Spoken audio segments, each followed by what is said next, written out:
Global ITI के YouTube channel में आप सभी का एक बार फिर से स्वागत है। आज जो है हम जो अपना 500 सीरीज लेके चल रहे थे 500 क्वेश्चंस का, उसका पार्ट 2 करने वाले हैं। उससे पहले आप लोगों का कमेंट आएगा कि सर इसका पीडीएफ कहाँ मिलेगा, तो मैं आप लोगों को बता दूं, जो आपकी वेबसाइट दिख रही है यहाँ पे globaliti.org, यहाँ पे मिलेगा आपको क्या पीडीएफ। आपको सबसे पहले ओपन करना है www.globaliti.org। जब इसको ओपन करेंगे तो यहाँ पे एक आपको ऑप्शन दिखाई देगा कोर्स का, जो कि शायद हिंदी में लिखा होगा कोर्स पे आप क्लिक करेंगे तो उसके नीचे आपको 2-3 ऑप्शंस खुल जाएंगे, इलेक्ट्रिशियन थ्योरी, फिटर थ्योरी, इस तरह से वर्कशॉप कैलकुलेशन। तो आप फिटर थ्योरी पे क्लिक कर लेना। जब फिटर थ्योरी पे आप इसके नीचे क्लिक करोगे, फिटर थ्योरी, ठीक है, इसमें आपको फर्स्ट ईयर सेकेंड ईयर का मिल जाएगा।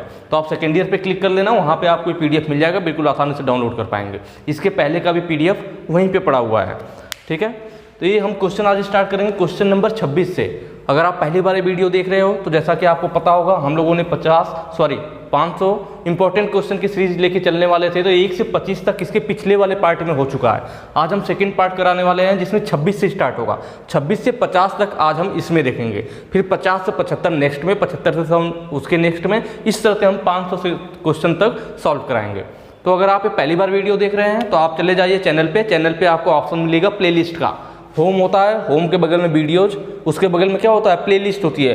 प्लेलिस्ट पे क्लिक करना, वहाँ पे आपको मिल जाएगा fitter second year theory MCQ, fitter second year MCQ के नाम से प्लेलिस्ट होगा, उसको ओपन कर लीजिएगा। वहाँ पे आपको इसके पहले वाली वीडियो मिल जाएगी। तो पहले पार्ट 1 देखिए, उसके बाद पार्ट 2 देखिए, तब मज़ा आएगा। और बिल्कुल सीरियसली पढ़ना है, बिल्कुल आराम से पढ़ना है। ऐसा नहीं है कि सिर्फ मैं बताते जा रहा हूँ, आप ABCD देखते जाओ, उसका कोई मतलब नहीं निकलेगा। क्योंकि आपको भी पता है, आपको वेबसाइट वगैरह पे, नेट वगैरह पे ढेर सारे ऐसे क्वेश्चंस मिल जाएंगे जिनके सामने लिखा होगा, आंसर भी दिया होगा कि इसका ये सही है, उसका भी सही है। आप पीडीएफ में क्वेश्चन देख भी लोगे, ABCD याद भी कर लोगे, जब एग्जाम में पहुंचोगे तो वैसे फिर ABCD कंफ्यूज हो जाओगे, कौन सा ये था कौन सा भी था, ठीक है। तो इसीलिए मुझे थोड़ा यहाँ पे कम क्वेश्चंस होते हैं, टाइम लगते हैं, लेकिन मैं कोशिश करता हूँ उन्हें एक्सप्लेन करने की, और आपको उन्हीं चीज़ों को समझना है ताकि आप ABCD वाले खेल में कन्फ्यूजन ना हो आपको, ठीक। तो मेहनत से पढ़ना है। चलिए स्टार्ट करेंगे। 26 नंबर का क्वेश्चन आपको दिखाई दे रहा होगा। बाहरी चूड़ी की सटीकता की जांच करने के लिए किस गेज का उपयोग किया जाता है। बाहरी चूड़ी मतलब एक्सटर्नल थ्रेड। किसी भी जॉब पर एक्सटर्नल थ्रेड कटा हुआ है तो यह थ्रेड सही है या नहीं है, इसको किसके द्वारा चेक किया जाता है, किससे इसकी जांच की जाती है। आपको पता होगा गेज का काम ही होता है किसी भी चीज़ को चेक करना। गेज क्या है, एक चेकिंग टूल है। तो यह किसको चेक करेगा, तो बाहरी चूड़ी मतलब एक्सटर्नल थ्रेड कटा हुआ है, इसको चेक करने के लिए कौन सा गेज यूज करेंगे। तो आपको पता है, बाहरी चीज़ें चेक करने के लिए रिंग गेज और इंटरनल के लिए प्लग गेज। मैंने इसके पहले वाली वीडियो में बताया था, प्लग अंदर चला जाता है तो इसलिए प्लग गेज अंदर की माप को चेक करेगा, और जो आपकी रिंग होती है, अंगूठी ऊपर पहनी जाती है, तो वह बाहरी व्यास को चेक करेगा। तो ये तो कंफर्म हो गया कि भाई रिंग गेज के द्वारा ही हम इसको चेक कर सकते हैं, क्योंकि एक्सटर्नल थ्रेड है, बाहरी चूड़ी है। लेकिन कौन सा रिंग गेज होगा, तो ऑप्शन बी आपको दिखाई दे रहा होगा, option 2 thread ring gauge. Normal ring gauge होता है हमारा, कल हम लोगों ने पढ़ा था, तो उसमें क्या होता है, कोई थ्रेड अंदर नहीं कटा होता है, नॉर्मल रिंग गेज जो बना होता है। तो इसको हम किसी भी सिलिंड्रिकल जॉब का व्यास चेक करने के लिए चेक करते हैं, ठीक है, कि इसका डायमीटर सही है या नहीं है। तो हम सिलिंड्रिकल रिंग गेज या सिर्फ रिंग गेज का यूज करते हैं। थ्रेड रिंग गेज में क्या होता है, इस रिंग गेज के अंदर थ्रेड कटी होती है। क्या कटी होती है, थ्रेड कटी होती है। अब इस रिंग गेज को हम इस जो हमारा जॉब पे थ्रेड कटा हुआ है, बाहरी थ्रेड कटा हुआ है, इसको इस पर नट की तरह टाइट करते हैं। जैसे नट चढ़ाते हैं वैसे इस रिंग गेज को इस पर टाइट किया जाता है। अगर इसकी थ्रेड बिल्कुल इस पर सही से बैठती है, ढीली नहीं होती है, तो यह माना जाएगा कि यह थ्रेड बिल्कुल सही है। अगर रिंग गेज जो है हमारा इस पर चढ़ता ही नहीं है, या अगर जाता है तो थ्रेड हिलती है, ढीली रहती है, तो इसका मतलब इसका थ्रेड सही नहीं है। तो थ्रेड रिंग गेज के द्वारा हम बाहरी चूड़ी की सटीकता को चेक करते हैं, एक्यूरेसी को चेक करते हैं कि वह सही है या नहीं है। नेक्स्ट क्वेश्चन पे चलेंगे।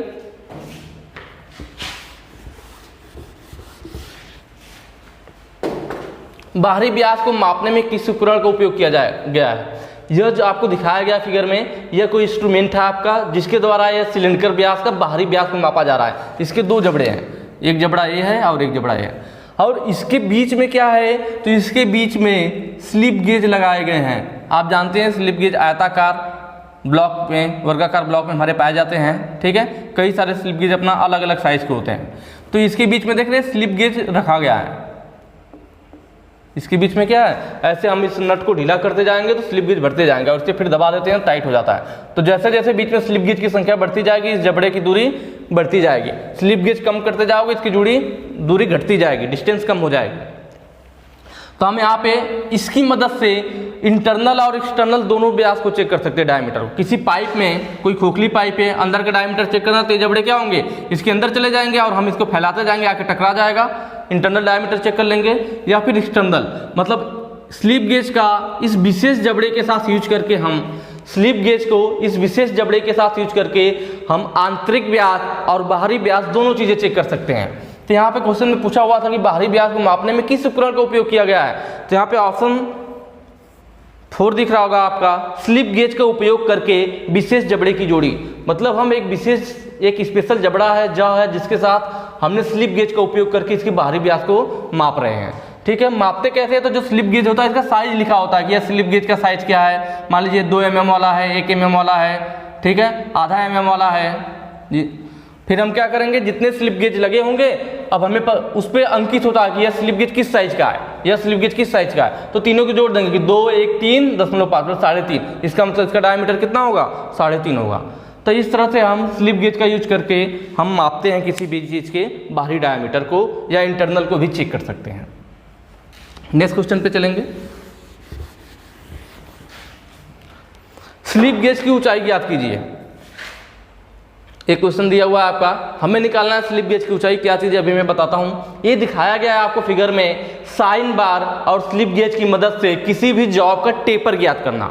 जिस जॉब का टेपर ज्ञात करना होता है उसी साइन बार के ऊपर रख देते हैं, ठीक है, वह जॉब।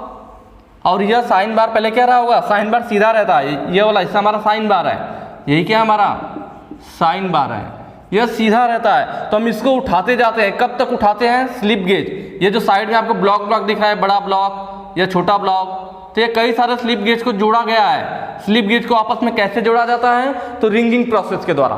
कैसे, रिंगिंग प्रोसेस के द्वारा। तो ये कई सारे स्लिप गेज को हमने जोड़ के इसकी हाइट को उठाया है। तो ये साइड में हमारा क्या है, स्लिप गेज है, स्लिप गेज। और ये हो गया साइन बार। तो साइन बार को हम कब तक उठाते हैं, तो स्लिप गेज की मदद से हम साइन बार को तब तक उठाते हैं जब तक कि इसके ऊपर रखा हुआ जॉब का जो टेपर है वह नीचे वाले बेस के पैरेलल में ना आ जाए। ठीक है, तो ये चीज दिया हुआ है और हमसे पूछ रहा है कि स्लिप गेज की ऊंचाई क्या होगी। और आपको पता है स्लिप गेज है तो यही ऊंचाई हमसे पूछा है, ऊंचाई कितनी होगी। ठीक है, एंगल दे रखा है हमें साइन 25 डिग्री, मतलब यह जो एंगल है आपका, यह एंगल कितना है, 25 डिग्री है।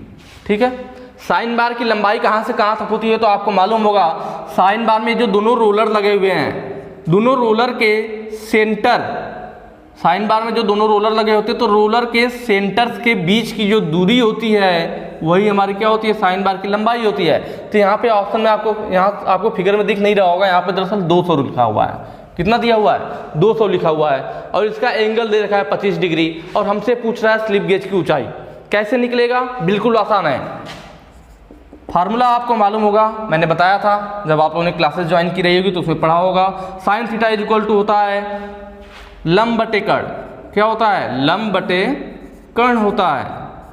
ठीक है, लंब की जगह क्या है, तो आप देख रहे हैं लंब की जगह हमारा यहाँ पे ये बेस हो जाएगा, आधार हो जाएगा, या लंब हो जाएगा और एक कर्ण हो जाएगा। अगर देखा जाए त्रिभुज एक बन जा रहा है ना, अगर ये एक त्रिभुज बन रहा है तो यह इसका बेस होगा, यह त्रिभुज का लंब होगा और यह क्या होगा, यही हमारा कर्ण होगा।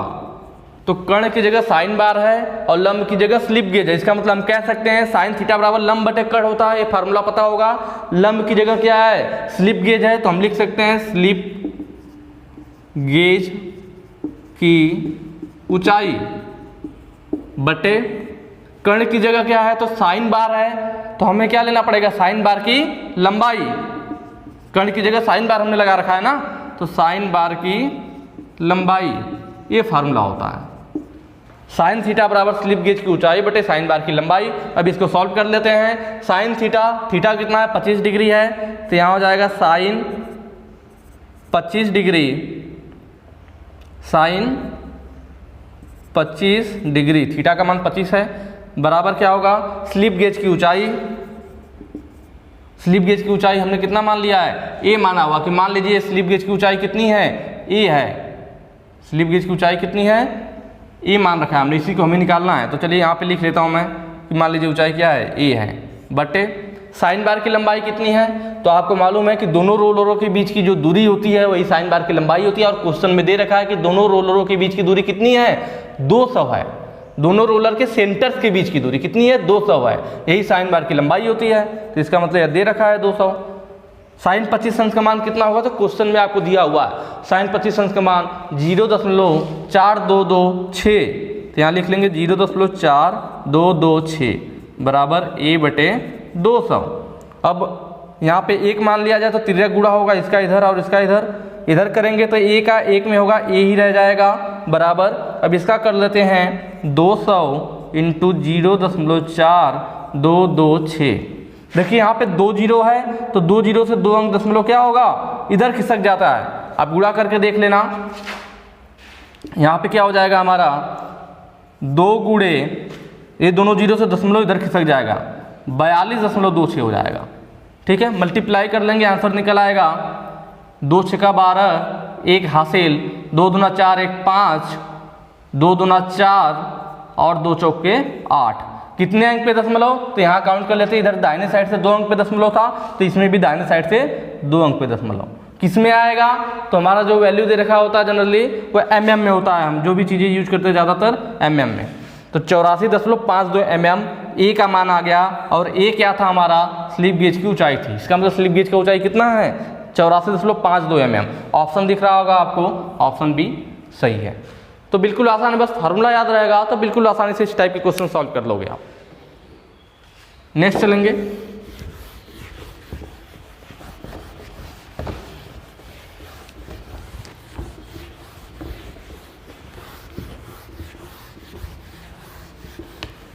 अगला क्वेश्चन है फिलर गेज के कितने सेट होते हैं। तो जो फिलर गेज होते हैं, मैंने बताया था पढ़ाते समय फिलर गेज में 4 सेट होते हैं। फिलर गेज कितने सेट में पाया जाता है, 4 सेट में पाया जाता है। ऑप्शन भी आपको दिख रहा होगा, सेट नंबर 1 2 3 4। तो फिलर गेज के कितने सेट होते हैं, फिलर गेज के 4 सेट होते हैं, वह सेट नंबर 1 2 3 4 में पाया जाता है। नेक्स्ट क्वेश्चन देखेंगे,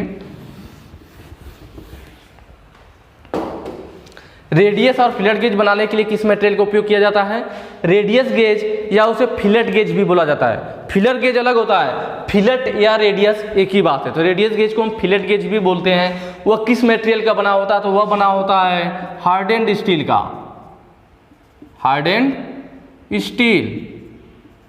ऑप्शन यहां पे आपको दिख रहा होगा बी, हार्डेंड का मतलब कठोर, स्टील मतलब इस्पात। तो ऑप्शन बी सही है।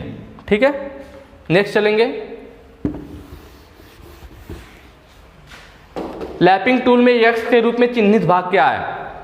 ये चीज मैंने अभी पिछले वाले क्वेश्चन में इससे रिलेटेड कराया था आपको, तब उसमें ग्रूव के बारे में पूछा हुआ था। तो मैंने आपको बताया था कि जो लैपिंग टूल होता है इसमें यह जो है कटा हुआ भाग आपको दिख रहा है, यह क्या है, इस पे ग्रूव कटा हुआ है। क्या कटा हुआ है, यह ग्रूव्स कटा हुआ है, ग्रुप्स कटा हुआ है। ग्रुप्स किस लिए कटे होते हैं, ताकि जो हमारे अब्रेसिव पार्टिकल हो उसके इसमें भरा जा सके, या आप कह सकते हो ग्रुप्स जो होता है वो अब्रेसिव पार्टिकल को, अब्रेसिव को, अपघर्षक को बांधे रखता है, बनाए रखता है। तो वह इसी में रुका रहता है हमारा जो अब्रेसिव पार्टिकल होता है, जो कि हमारा फिनिशिंग में लैपिंग के समय काम आता है। और जो साइड में होता है इसको क्या बोलते हैं, स्लिट। ये जो कटा हुआ यहाँ पे भाग है पूरी लंबाई में, इस वाले भाग को क्या बोला जाता है, इसको बोला जाता है स्लिट। मैंने बताया था स्लिट का यूज क्या होता है, तो स्लिट के वजह से ही हम इसमें एक्सपेंशन कर सकते हैं लैपिंग टूल में। यहाँ आपको बोल्ट टाइट किया हुआ दिखा हुआ है, अगर नॉर्मल रहेगा तो इसका साइज उतना ही रहेगा।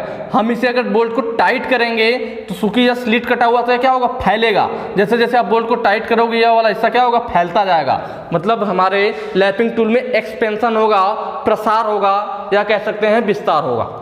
तो जो हमारा स्लिट कटा हुआ है, यह लैपिंग टूल के साइज को बढ़ाने के लिए, उसमें विस्तार करने के लिए, एक्सपेंशन करने के लिए यूज किया जाता है, जबकि ग्रुप्स हमारा अपघर्षक को बांधे रखने के लिए। तो यहाँ पे ऑप्शन कौन सा सही हो जाएगा, पहला सही हो जाएगा कि यह जो चीज़ है यह क्या है, यह स्लिट है। और अगर ऊपर वाला पूछता तो वह ग्रुप्स होता, लेकिन हमसे ये वाला पूछ रखा था तो यह क्या हो जाएगा, स्लिट हो जाएगा।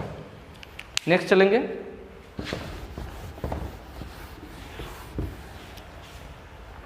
लैपिंग टूल में प्रदान किया गया स्लिट का उद्देश्य क्या है?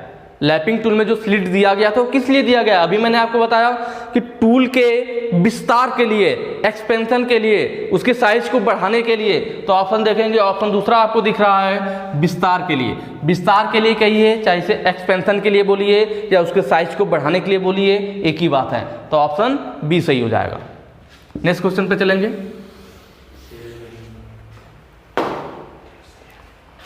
इस ऑपरेशन का नाम क्या है? ठीक है, तो उससे पहले मैं बता दूं, आप लोग वीडियो जरूर शेयर कीजिएगा। वीडियो ज़्यादा से ज़्यादा शेयर करेंगे तो व्यूज अच्छे आएंगे। ठीक है, तो वीडियो शेयर करना मत भूलिएगा। बाकी मैं अपना काम कर रहा हूँ। इस ऑपरेशन का नाम क्या है? यहाँ पे आपको दिख रहा होगा फिगर है। ठीक है, ये फिगर है, लेथ मशीन के चक में जॉब पकड़ा गया। और यहाँ पे जो ये दिखाया गया है फिगर, मैंने आपको क्लासेज में दिखाया था कि यहाँ पे क्या है, एक लकड़ी का ब्लॉक होता है। क्या होता है यार? एक लकड़ी का वुडन लकड़ी का ब्लॉक होता है। आपके जितने भी ग्रुप हैं, आप लोग यार दोस्त होंगे जो ITI करते होंगे, आप किसी ग्रुप से जुड़े हुए हैं, तो उसमें वीडियोज को शेयर कर सकते हैं। ठीक है, यह लकड़ी का ब्लॉक है आपका, और इसके नीचे यहाँ पे अब्रेसिव भरा गया है। यह इस आकृति का है, सामने से देखेंगे तो ऐसे दिखेगा। ठीक है, और यहाँ पे क्या होता है, अब्रेसिव पार्टिकल भरा गया होता है, इसमें लगाया गया होता है अब्रेसिव लैपिंग करने के लिए। तो और क्या है, यह लकड़ी का बना हुआ है। यहाँ पे जॉब हमारा चक में घूमता रहता है और हम हाथ से इस लकड़ी को पकड़ करके आगे पीछे इससे करते हैं। जॉब हमारा चक में घूम रहा होगा और लकड़ी के नीचे ऐसा आकृति बना हुआ है, इसी में हमारा लैपिंग चार्ज लगा हुआ है। तो हम यहाँ लकड़ी को हाथ से पकड़ के इससे आगे पीछे चलाते हैं, जिससे कि जॉब की लैपिंग हो जाती है। तो यह प्रोसेस कब करते हैं? जिसमें लकड़ी वाला ब्लॉक हम यूज करते हैं। ये फिगर दे दे तो आप समझ जाएंगे कि लकड़ी का ब्लॉक के द्वारा दिखाया गया। तो ये कब किया जाता है? तो यह किया जाता है लैपिंग लार्ज डायामीटर, मतलब बड़े डायामीटर के, बड़े व्यास की लैपिंग करने के लिए ये वाला मेथड यूज किया जाता है। बड़े व्यास के जॉब का या बड़े डायामीटर की जॉब की लैपिंग करने के लिए ये मेथड यूज किया जाता है। इसका मतलब ये ऑपरेशन कौन सा है? तो लैपिंग वाला ऑपरेशन है लार्ज डायामीटर के लिए, बड़े डायामीटर के लिए, उसमें लकड़ी वाला हम यूज करते हैं। ठीक है,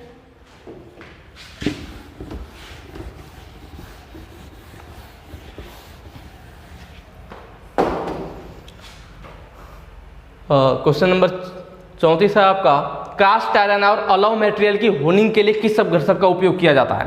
हमने कल पढ़ा था लैपिंग के बारे में कि सॉफ्ट मटेरियल था और अलॉय धातु थी, non ferrous metal. Soft material और नॉन फेरस मेटल के लिए जो हमने लैपिंग मटेरियल यूज किया था वो फ्यूज्ड एल्यूमिना था। क्या था? Fused alumina. लेकिन यहाँ पे बात कर रहा है कास्ट आयरन की। तो मैंने बताया था आपको, हार्ड स्टील हो या कास्ट आयरन हो तो उसके लिए हम सिलिकॉन कार्बाइड यूज करते हैं। तो यहाँ पे भी वही चीज पूछ रहा है, कास्ट आयरन और अलॉय मटेरियल की होनिंग के लिए। तो कास्ट आयरन आ गया साथ में, इसका मतलब कौन सा यूज करेंगे? Silicon carbide. जो होनिंग की बात कर रहा है, लैपिंग होनिंग, जो हमारी फिनिशिंग की प्रोसेस होती है। तो कास्ट आयरन और अलॉय मटेरियल की होनिंग के लिए सिलिकॉन कार्बाइड के अपघर्षक या अब्रेसिव पार्टिकल यूज किए जाते हैं। नेक्स्ट है, सरफेस हार्डनिंग के किस विधि में सतह स्केल मुक्त होती है, जिसमें सतह के जलने का खतरा नहीं होता है? सरफेस हार्डनिंग मतलब केस हार्डनिंग, मैंने बताया था किसी भी जॉब के ऊपरी सरफेस को हार्ड करना सरफेस हार्डनिंग या केस हार्डनिंग कहलाता है। ठीक है, तो यहाँ पे किस विधि में सतह स्केल मुक्त होती है? तो वह होता है हमारा इंडक्शन हार्डनिंग। आपको पता है इंडक्शन हार्डनिंग में हम जॉब पर, जो हमारी जॉब होती है, इस पर एक कॉइल लपेट देते हैं और इसमें से करंट फ्लो किया जाता है, जिससे कि ये बहुत जल्दी ही गर्म हो जाती है। और इस मेथड में जॉब की सतह के जलने का खतरा भी नहीं होता। जबकि आपने एक और मेथड जानते होंगे आप लोग, जिसमें जॉब के ऊपर हम फ्लेम, यहाँ पे क्या जल रही होती है? आग जल रही होती है। इसमें आग जल रही होती है, मतलब फ्लेम जल रहा होता है। तो गैस की फ्लेम के द्वारा इसकी सतह को गर्म करते हैं। तो इसमें क्या रहता है? जॉब वगैरह के जलने का खतरा रहता है। यह जो होती है इंडक्शन हार्डनिंग, इसमें यह सतह स्केल मुक्त होती है और इससे जलने का खतरा भी नहीं होता है। तो अगर इस टाइप से दिखाया गया तो इंडक्शन हार्डनिंग, फ्लेम जलते हुए दिखाया गया हो तो यह फ्लेम हार्डनिंग हो जाएगी। तो इसमें पूछा था सतह स्केल मुक्त कब होगी? तो इंडक्शन हार्डनिंग के द्वारा होगा। ऑप्शन चौथा आपका सही होगा। नेक्स्ट चलेंगे,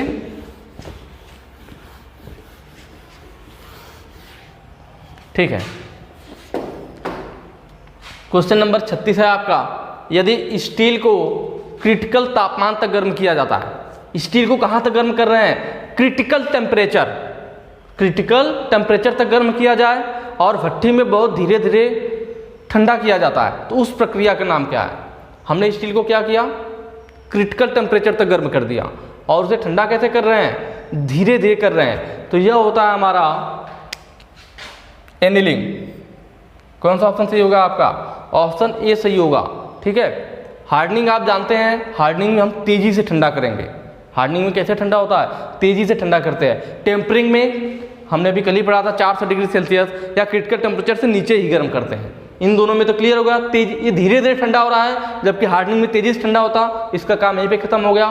टेम्परिंग में यह तो क्रिटिकल टेम्परेचर तक गर्म ही नहीं किया जाता है, उससे कम ही रहता है, जबकि इसमें बोला गया था क्रिटिकल टेम्परेचर तक गर्म किया जा रहा है, तो इसका भी काम खत्म हो गया। तो ऑप्शन बचेगा एनीलिंग और नॉर्मलाइजिंग। तो यहाँ पे था क्रिटिकल तापमान तक गर्म किया जाता है, तो हमारा एनीलिंग हो जाएगा क्रिटिकल रेंज तक। ठीक है। जबकि नॉर्मलाइजिंग में क्या होता है? हम अपर क्रिटिकल टेम्परेचर से भी ऊपर तक गर्म करते हैं। तो यहाँ पे ऑप्शन ए सही रहेगा, अनिलिंग। नेक्स्ट चलेंगे। स्टील घटक की संरचना को परिष्कृत करने की प्रक्रिया क्या है? जो हमारी स्टील घटक है उसकी जो स्ट्रक्चर है, जो संरचना है, उसको क्या करना है? परिष्कृत करना है। ठीक है। तो ऑप्शन है आपका टेम्परिंग, अनिलिंग, हार्डनिंग और नॉर्मलाइजिंग। नॉर्मलाइजिंग आपका सही होगा। तो यहाँ पे ऑप्शन आप देख रहे होंगे डी वाला। ठीक है। कि स्टील घटक की संरचना को परिष्कृत करना। संरचना को परिष्कृत करने का मतलब है कि जो हमारे स्टील थी उसकी आंतरिक संरचना में जो दिक्कतें आई थी उसको दूर करके उसके नॉर्मल सिचुएशन में, उसके पहले वाले सिचुएशन में ले आना, उसके गुण को वापस लाना एक तरफ है। तो वही होता है कि संरचना को परिष्कृत करना। उसके जो ग्रेन थे अंदर के, उसको परिष्कृत करने का मतलब है कि उसके क्वालिटी को पहले वाले, उसके जो गुण थे पहले वाले गुण में वापस ले आना। तो नॉर्मलाइजिंग होता है कि उसे नॉर्मल स्टेट में फिर उस गुण को उसके नॉर्मल स्टेट में वापस ले आया जाता है। नेक्स्ट क्वेश्चन पे चलेंगे। गर्म साल्ट बाथ में कौन सा सरफेस हार्डनिंग विधि की जा सकती है? सरफेस हार्डनिंग या केस हार्डनिंग, बार बार बता रहा हूं, दोनों एक ही चीज है। तो कह रहा है गर्म साल्ट बाथ, नाम से पता चल रहा है ना, गर्म साल्ट बाथ। बाथ मतलब कोई टब होगा जिसमें हम लिक्विड के रूप में कोई चीज मिला के रखेंगे। तो कौन सी विधि की जाती है? तो देखिए ऑप्शन से पता चल जाएगा। साल्ट बाथ, बाथ मतलब नहाना, नहाना मतलब पानी टाइप का होगा, लिक्विड टाइप का होगा। तो ऑप्शन डी आपको दिख रहा होगा, लिक्विड लगा हुआ, लिक्विड कार्बोराइजिंग। लिक्विड कार्बोराइजिंग मतलब यही वो विधि है जिसमें गर्म साल्ट बाथ रहता है। लिक्विड कार्बोराइजिंग में क्या होता है? इसमें भी हम जॉब में कार्बन की मात्रा, कार्बोराइजिंग मतलब कार्बन की मात्रा प्रयोग कराते हैं, लेकिन लिक्विड के रूप में। उसमें जो होता है सोडियम या बेरियम क्लोराइड होता है, साथ में हम सोडियम साइनाइड और सोडियम कार्बोनेट होता है। सोडियम साइनाइड, सोडियम कार्बोनेट के साथ में सोडियम क्लोराइड या बेरियम क्लोराइड मिला देते हैं और एक घोल बनाते हैं, और उसमें हम जॉब को डुबो करके उसमें कार्बन की मात्रा को प्रवेश कराते हैं। वही कहलाता है लिक्विड कार्बोराइजिंग, या फिर गर्म साल्ट बाथ भी कहते हैं। कि वह जो होता है एक बाथ बनाया जाता है जिसमें हम मेटल को डुबो करके उसमें कार्बन की मात्रा प्रवेश कराते हैं। तो यहाँ ऑप्शन डी सही हो जाएगा। नेक्स्ट चलेंगे। नेक्स्ट क्वेश्चन है, चिन्हित भाग का नाम क्या है? ये आपको दिख रहा होगा। यह चूंकि फिगर बहुत छोटा है इसलिए क्लियर नहीं हो पा रहा है, या दरअसल इस टाइप से कुछ बना हुआ है। ठीक है। और इस पे क्या है, जगह जगह पे लंबाई में स्लॉट टाइप का कटा हुआ है।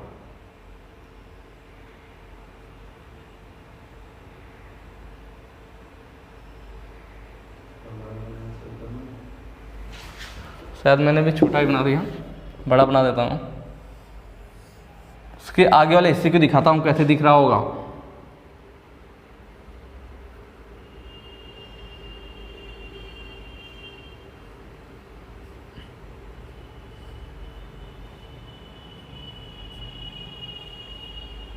ठीक है।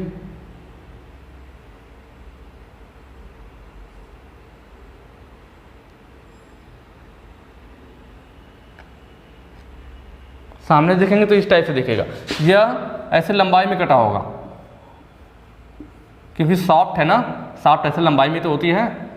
तो फिगर थोड़ा सही से क्लियर बन नहीं पा रहा है। तो इस तरह से हमारा सॉफ्ट होगा कुछ, और इस पे ऐसे लाइनिंग कटी होगी। वही चीज़ यहाँ पे दिखाया गया, सॉफ्ट पे लाइनिंग कटी हुई है। तो ये कौन सी सॉफ्ट होती है? तो यह स्प्लाइन सॉफ्ट होती है, जिसपे ये लाइनिंग कटी होती है, कई सारे ग्रुप्स कटे होते हैं, इसको स्प्लाइन सॉफ्ट बोला जाता है। तो यहाँ पे 39 का आपका ऑप्शन 2 सही हो जाएगा, स्प्लाइन सॉफ्ट। ठीक है। नेक्स्ट क्वेश्चन पे चलते हैं।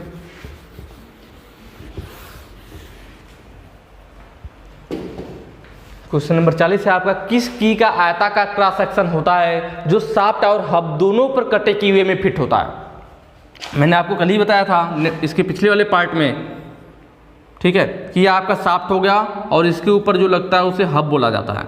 अंदर शाफ्ट है और ऊपर हब है। हब में पुली या गियर हो सकता है, ठीक है, उसको हब बोला जाता है। तो शाफ्ट में भी अगर कीवे कटा हो और हब में भी कीवे कटा हो, शाफ्ट में भी कीवे, हब में भी, और जो हमारा की होगा वह आधा कहाँ चला जाएगा, शाफ्ट में चला जाएगा, आधा हब में, तो उसको क्या बोलते हैं, उसको बोलते हैं शंक की, अगर दोनों में कटा हुआ है। और अगर हमारा यह शाफ्ट हो गया, अंदर क्या है, शाफ्ट है, शाफ्ट के ऊपर हमारा हब है और हमारा जो कीवे कटा हुआ सिर्फ और सिर्फ हब में कटा हो, शाफ्ट में कीवे नहीं कटा हो, सिर्फ और सिर्फ हब में कटा हुआ हो, तब उसे सैडल की बोलते हैं। वहां पे जो की यूज होती है वो सैडल की होती है, और जो दोनों में रहता है उसे शंक की कहते थे। यहाँ क्वेश्चन पूछा था किस की का आयताकार क्रॉस सेक्शन होता है जो शाफ्ट और हब दोनों पर कटे कीवे में फिट होता है। शाफ्ट में भी फिट होगा और हब में भी फिट होगा, और आकृति कैसी होगी, आयताकार होगा। तो शंक की हो गई लेकिन आकृति आयताकार है, इसका मतलब वो कौन सी होगी, शंक की, ठीक है, ऑप्शन ए सही हो जाएगा। फिदर की में क्या होता है कि उसकी जो आकृति है लास्ट में थोड़ा गोल टाइप में हो जाती है, ठीक है, तो यहाँ पे इसलिए हम कौन सा करेंगे, वह फिदर की भी शंक की के ही अंतर्गत आएगा, इसलिए मेन हमारा शंक की किया जाएगा, क्योंकि वह जो है फिदर की इसके अंतर्गत ही आता है। तो हमारा कौन सा ऑप्शन सही हो जाएगा, शंक की।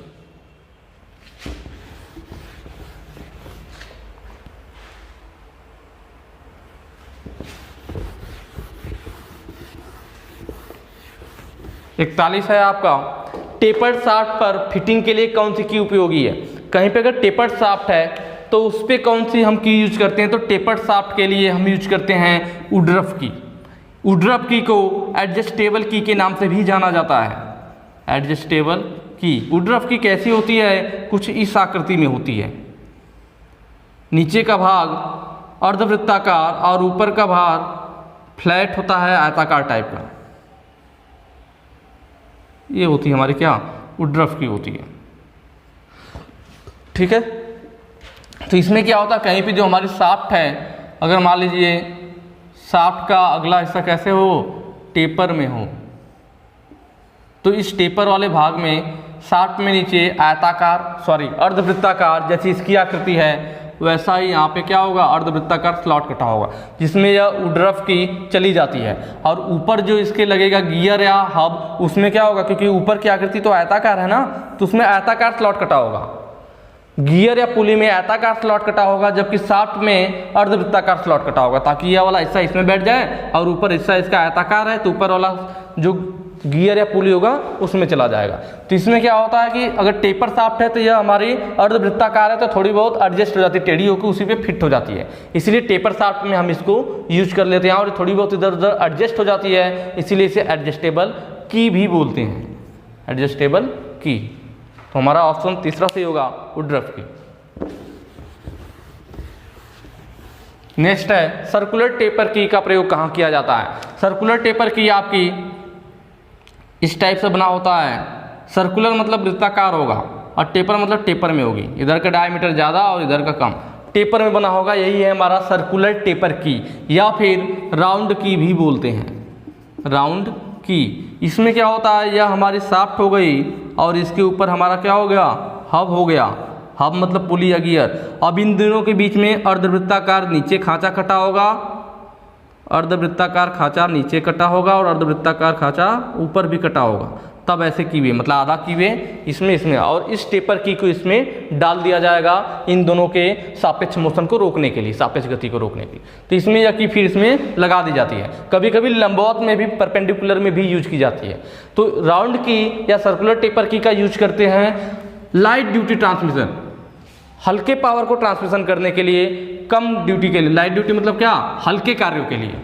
ज़्यादा लोड होगा तो या फिर की काम नहीं करेगी, वह स्लिप कर जाएगी, तो यह हल्के कार्यों के लिए यूज किया जाता है। तो ऑप्शन ए सही हो जाएगा, लाइट ड्यूटी ट्रांसमिशन के लिए हम सर्कुलर की या राउंड की यूज करते हैं।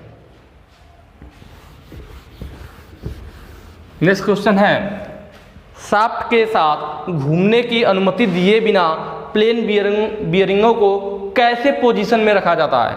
ठीक है, थोड़ा सा मिस्टेक हो, कैसे, तो हम उसको रखते हैं की या स्क्रू द्वारा।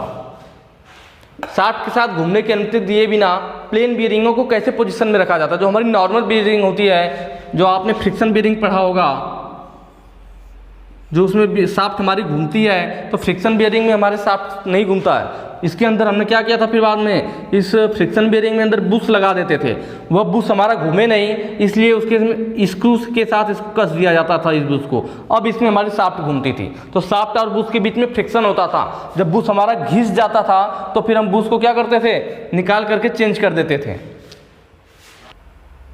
तो ये स्क्रू जो होते हैं हमारे इस बुश में लगे होते हैं, तो जो ये बूस हम लगा देते हैं ताकि जब शाफ्ट चलेगा तो ये जो हमारी बियरिंग घिसेगी तो बूस हमारा घिसेगा, पूरी बियरिंग नहीं बदलनी पड़ेगी। तो यह बूस को हम क्या करते हैं, चेंज कर देते हैं और नया बूस लगा देते हैं बूस घिसने पे। चूँकि ये बूस हमारा शाफ्ट के साथ मोशन ना करे, बूस हमारा क्या रहे, इस वहाँ से ना पोजीशन में रखा रहे, शाफ्ट के साथ घूमने की अनुमति दिए बिना अपना उसको पोजीशन में रखे। तो ये जो हमारा बूस है यहाँ पे लगाने में, इस बियरिंग में लगाते हैं और स्क्रू के द्वारा इसमें या किसी की के द्वारा फिक्स कर दिया जाता है, जाम कर दिया जाता है। अब शाफ्ट इसके अंदर हमारा घूमता है। तो वही चीज़ पूछ रहा था कि शाफ्ट के साथ घूमने की अनुमति दिए बिना प्लेन बियरिंगों को कैसे पोजीशन पे, जो नॉर्मल बियरिंग है, जो फ्रिक्शन बियरिंग है, क्योंकि एंटी फ्रिक्शन बियरिंग वो तो अलग होता है, उसमें शाफ्ट के साथ भी ऊपर वाला हिस्सा फिक्स रहता है और अंदर वाला हिस्सा जो इनर रेस होता है, आउटर रेस फिक्स होगा, इनर रेस शाफ्ट के साथ घूमेगा। लेकिन इसमें ऐसा नहीं होता है, इसमें कोई भी हिस्सा शाफ्ट के साथ नहीं घूमता है, उन दोनों में फ्रिक्शन होता है, इसलिए फ्रिक्शन बियरिंग बोलते हैं। तो इन्हें की या स्क्रू के द्वारा रोका जाता है। ठीक है, नेक्स्ट क्वेश्चन देखेंगे। इस की का नाम क्या है, यहाँ आपको की दिख रहा होगा, तो देखिए इसको फिगर को देखना पड़ेगा हमें। यह बनाया गया है की, और देख रहे हैं शाफ्ट है, शाफ्ट पे कोई कटिंग नहीं की गई है, शाफ्ट में कोई भी कटिंग नहीं है। यहाँ पे दिखाया भी गया है कि ये शाफ्ट है आपका, और ये ऊपर क्या है, हब है, पुली या गियर, और यहाँ पे की लगा हुआ है। मतलब देख रहे हैं की कहाँ लगा हुआ है, पुली या गियर में सिर्फ लगा हुआ है, शाफ्ट में की नहीं काटा गया है। शाफ्ट का बस ऊपरी हिस्सा हल्का सा घिस देते हैं जिससे कि की को बैठने के लिए स्थान मिल जाए। ठीक है, हल्का सा हिस्सा क्या करते हैं, घिस देते हैं जिससे की आसानी से बैठ जाए। नहीं तो अगर यहाँ घिसा नहीं रहेगा तो की सही से बैठ नहीं पाएगी। तो की हमारी सही से बैठ जाए, तो इसलिए जैसे पूरा गोलाई में है, थोड़ा बड़ा बनाता हूँ, सामने से देखेंगे शाफ्ट को तो ऐसे गोलाई में है, की यहाँ पे सही से बैठ जाए, इसीलिए हम क्या करते हैं, यहाँ पे थोड़ा सा घिस करके ऐसे प्लेन बना देते हैं। थोड़ा सा घिस करके इस टाइप से प्लेन बना दिया जाता है, जिससे कि अब हमारी की इसके ऊपर आराम से बैठ जाएगी। ठीक है, अब मैंने आपको बताया था कि जब हमारा की के लिए शाफ्ट में, अगर शाफ्ट में भी कीवे काटा गया रहा होता और हब में भी काटा गया रहा होता, दोनों में अगर कीवे कटा होता, शाफ्ट में भी और हब में भी, तब हमारा संग की होता है। यहाँ पे सिर्फ किस में कटा हुआ है, यहाँ पे सिर्फ हमारा हब में कटा हुआ है, शाफ्ट में कीवे नहीं कटा है, सिर्फ हब में कटा हुआ है, तो उसे सैडल की बोलते हैं। तो इससे हमें पता चल गया क्या है, सैडल की है, सैडल की है। लेकिन सैडल की में कौन सा है, ऑप्शन होगा फ्लैट सैडल की, और लास्ट वाला ऑप्शन एक और होता है, दो टाइप की होती है, फ्लैट सैडल की और हॉलो सैडल की, हॉलो सैडल की। ठीक है, तो फ्लैट सैडल की जो हमें फिगर में दिखाया गया था नॉर्मल, ये फ्लैट सैडल की है। हॉलो सैडल की में क्या होता है कि हमें शाफ्ट को घिसने की जरूरत नहीं होती, इसलिए हमने शाफ्ट को घिस के प्लेन बनाया था ना। हॉलो में क्या होता है, उस की का नीचे वाला जो हिस्सा होता है वह शाफ्ट के आकृति में ही गोलाई में बना दिया जाता है। अब जो हमारी शाफ्ट होगी या शाफ्ट है, तो इसके ऊपर या की सीधे, क्योंकि इसके नीचे भी वही आकृति बना दिया जाएगा, तो यह इस पर डायरेक्ट बैठ जाता है, इस पर डायरेक्ट बैठ जाता है, क्योंकि नीचे इसके वृत्ताकार बना हुआ है। तो इस टाइप वाले की को हॉलो सैडल की बोलते हैं, हॉलो सैडल की। और जिसमें हम शाफ्ट को घिस करके उसको बैठने के लिए की का स्थान देते हैं, इस टाइप का बिल्कुल सीधा बना होता है, तो वह फ्लैट सैडल की होता है। अगर यही नीचे क्या होता, ऐसे फिगर बनाया गया होता और यह जो नीचे वाला हिस्सा ऐसे बना रहता, यही की ऐसे बनी होती, तब हमारा हॉलो सैडल की हो जाता। तो यहाँ पे कौन सा होगा, सैडल की है, लेकिन कौन सा सैडल की है, फ्लैट सैडल की है। ऑप्शन फर्स्ट सही हो जाएगा आपका। ठीक है, नेक्स्ट क्वेश्चन पे चलेंगे।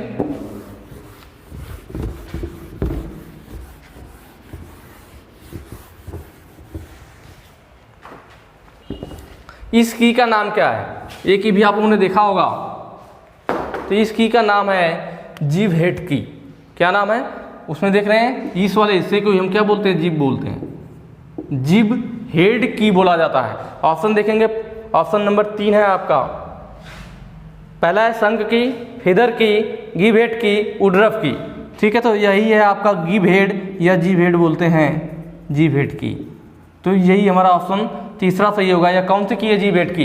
इसको हम वहाँ लगाते हैं जहाँ शाफ्ट पर पुली या गियर लगाना होता है। इससे फायदा ये होता है कि एक तो शाफ्ट और पुली के बीच में सापेक्ष मोशन रुक जाता है, दूसरा एक्सियल मोशन को भी यह की रोक देती है, क्योंकि इसमें इधर हेड बना हुआ है ना, तो ये इधर उधर नहीं खिसकेगा। एक तो शाफ्ट और पुली के बीच में जो रोटरी मोशन हो रहा था, तो ये सापेक्ष गति रुक जाएगी, दोनों एक साथ घूमेंगे। दोनों अलग अलग गति से घूमते तो सापेक्ष गति हो जाता, तो ये दोनों को फिक्स कर देती है, जाम कर देती है, दोनों एक साथ घूमते हैं। तो इसने सापेक्ष गति को रोक दिया, प्लस इसकी इधर हेड बना हुआ था, इससे पुली खिसक करके निकलेगी नहीं। इसको एक्सियल मोशन बोलते हैं। इधर उधर जो गति होती है इसके एक्सिस पे, इसको एक्सियल मोशन बोला जाता है।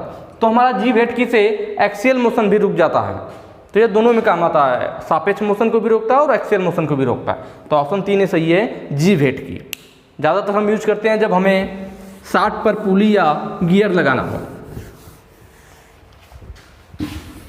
नेक्स्ट क्वेश्चन है आपका,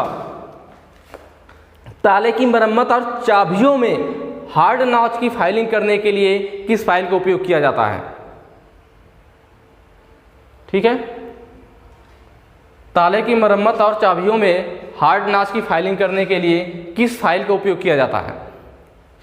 तो वह होगा आपका वार्डिंग फाइल। वार्डिंग फाइल जो होती है हमारी सेम फ्लैट फाइल की तरह होती है, बस फर्क ये है कि पूरी मोटाई में जो होती है हमारी एक उसकी अपेक्षा तो होगी मोटाई कम होगी, पूरी लंबाई में एक समान भी होगी, प्लस जो हमारी नॉर्मल फाइल होती है उसकी अपेक्षा इसकी मोटाई थोड़ी कम रहती है। और देख रहे हैं ना, ताले की मरम्मत और चाबियों का पूछा हुआ है। चाबियों के लिए एक और फाइल मैंने बताई थी आपको, नाइफ एज फाइल।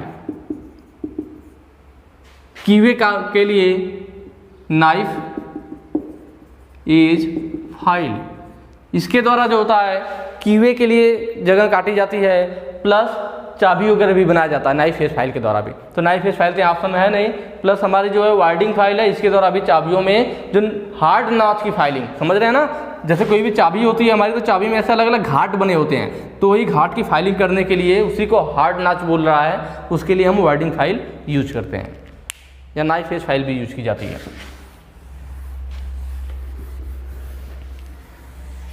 यह स्क्रू पूछ रहा है कि यह कौन सा स्क्रू है, तो आप लोगों ने जब पढ़ा होगा तो देखा होगा इस स्क्रू को, तो ध्यान होगा आप लोगों को, हैमर ड्राइव स्क्रू। कौन सा? Hammer drive screw. यहाँ पे ऑप्शन दिख रहा है ड्राइव स्क्रू, ऑप्शन बी वाला, यही है हमारा हैमर ड्राइव स्क्रू या drive screw. Hammer drive screw क्यों कहते हैं? क्योंकि हम इस स्क्रू का उपयोग कहाँ करते हैं? जब किसी मशीन की बॉडी कास्ट आयरन की होती है, उस पर कोई हमें नेम प्लेट लगाना होता है, किसी मशीन की बॉडी पे नेम प्लेट को लगाने के लिए हम इस स्क्रू का यूज करते हैं। हम इस स्क्रू को लेकर के सीधे क्या करते हैं, हैमर से ठोकते हैं, और स्क्रू थ्रेड से नहीं कसा जाता है, सीधे लगाते हैं होल पे और हैमर से ठोक देते हैं, उसमें फिक्स हो जाता है। तो यह होता है हमारा हैमर ड्राइव स्क्रू, क्योंकि हैमर से हमने इसको फिक्स कर दिया। तो यह कास्ट आयरन की बॉडी पे, मशीन की कास्ट आयरन की बॉडी पे नेम प्लेट लगाने के लिए यूज होता है, तो वही ये स्क्रू है, hammer drive screw. Next question देखेंगे, लॉक वाशर का क्या फायदा है? तो देखिए, लॉक वाशर कुछ इस आकृति में बना होता है, इस पे अलग अलग ऐसे टाइप का बना हुआ होता है, ठीक है, इस टाइप से बना होता है। तो इसका उपयोग हम करते हैं कंपन के कारण बोल्ट या नट को ढीला होने से रोकने के लिए। जब हमारी ये लॉक नट के रूप में यूज की जाती है, नाम लिखा है लॉक वाशर, तो हम क्या करते हैं, किसी भी बॉडी पर अगर हमारा नट या बोल्ट लगा हुआ है, बोल्ट लगा गया, यहाँ पे हम ये वाला वाशर लगा देंगे और यहाँ पे नट हमारा टाइट किया गया होता है, तो जो वाशर का एक हिस्सा होता है, ठीक है, वाशर का एक हिस्सा क्या किया जाता है, इस नट के साथ ऊपर की तरफ मोड़ दिया जाता है एक साइड, और दूसरा हिस्सा बॉडी के साथ नीचे की तरफ मोड़ दिया जाता है। एक पत्ती को ऊपर नट के साथ मोड़ देंगे, दूसरे को नीचे मोड़ देंगे, तो यह क्या करेगी, नट को पकड़ लेगी, बांध लेगी, तो जब इसमें कंपन होगा तो उसे खुलने नहीं देगा। तो यही काम होता है लॉक वाशर का, कंपन के कारण बोल्ट या नट को ढीला होने से रोकना। नेक्स्ट क्वेश्चन देखेंगे, इसमें पूछा हुआ था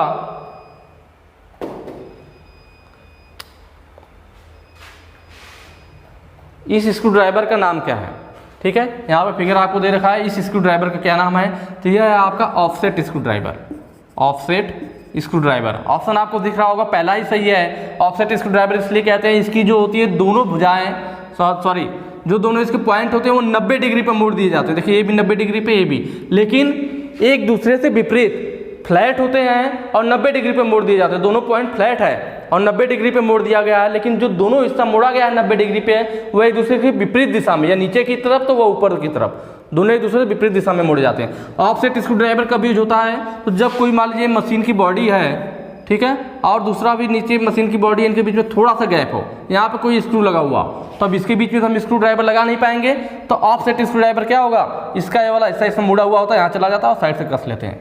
तो तंग स्थानों पे जहाँ पे नॉर्मल स्क्रू ड्राइवर हम यूज नहीं कर सकते हैं, वहाँ पे ऑफसेट स्क्रू ड्राइवर यूज करते हैं। क्वेश्चन नंबर 50 है हमारा, पूछ रखा है इस लॉकिंग डिवाइस का नाम क्या है। यहाँ पे देख रहे हैं आपको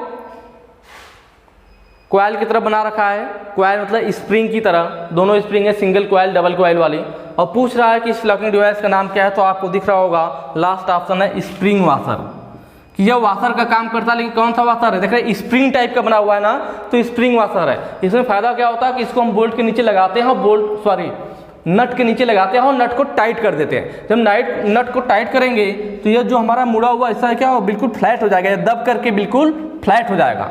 टाइटली टाइट कर देंगे तो यह बिल्कुल दब करके फ्लैट हो जाएगा हमारा। और लेकिन जब आप ढीला करोगे तो यह फिर वापस आ जाएगा ना, तो इसका मतलब जब हमने टाइट किया तो दब करके तो फ्लैट हो गया, लेकिन वो नट पे प्रेशर बनाए हुए है, नट पे प्रेशर बनाया रहेगा, तो उससे क्या होगा कि जब कंपन होगा तो वो खुलेगा नहीं।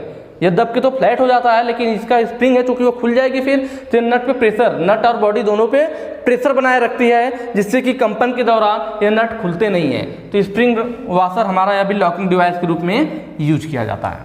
ठीक है, बाकी आप जानते ही है कि हमें आप ग्लोबल ITI यूट्यूब चैनल को सब्सक्राइब करना और शेयर करना है, मैंने स्टार्टिंग में भी बोला था। ठीक है, अगर सही वीडियो लगी हुई तो प्लीज़ शेयर जरूर कीजिएगा। टेलीग्राम पे आप हमसे जुड़ सकते हैं। बाकी PDF वगैरह के लिए आप globaliti.org वेबसाइट पे विजिट कर सकते हैं, वहाँ पे भी आपको काम की चीज़ें मिल जाएंगी। चलिए ठीक है, फिर नेक्स्ट वीडियो में मिलेंगे इसके आगे के क्वेश्चंस के साथ। Thank you.